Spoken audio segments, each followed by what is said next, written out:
DSC preparation కి మిగిలిన తక్కువ సమయాన్ని డిఎస్సి 2024 యాప్ లేదా DSC2024.com తో జాబ్ ని సాధించండి. అనకాపల్లిలోని లోకావారి వీధిలో చిన్నారి అదృశ్యం కలకలం రేపుతోంది. 4 ఏళ్ల చిన్నారి తన ఇంటి ముందు ఆడుకుంటూ ఈ నెల 16వ తేదీన మిస్ అయింది. దీంతో కుటుంబ సభ్యులు పోలీసులను ఆశ్రయించగా చిన్నారి కోసం తీవ్రంగా గాలిస్తున్నారు. స్థానికంగా ఉండే సీసీ కెమెరాలను పరిశీలించగా సంచలన విషయం వెలుగులోకి వచ్చింది. ఓ మహిళ చిన్నారిని ఎత్తుకెళ్లినట్టు తేలింది. సదరు మహిళ చిన్నారితో కలిసి పెరుగు బజార్ జంక్షన్ కు చేరుకుని అక్కడి నుంచి బస్సులో ఎక్కిన దృశ్యాలు సీసీ కెమెరాల్లో రికార్డ్ అయ్యాయి.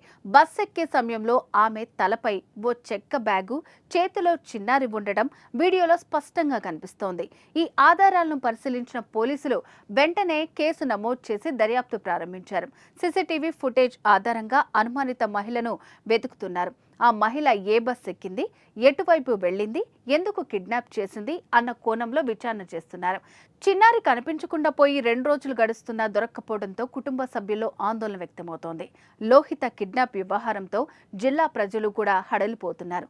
పిల్లల్ని ఎత్తుకెళ్లే గ్యాంగ్ దిగారన్న ప్రచారంతో తీవ్ర భయాందోళన చెందుతున్నారు. అయితే పోలీసులు మాత్రం త్వరలో కిడ్నాపర్ను పట్టుకుంటామని చెబుతున్నారు.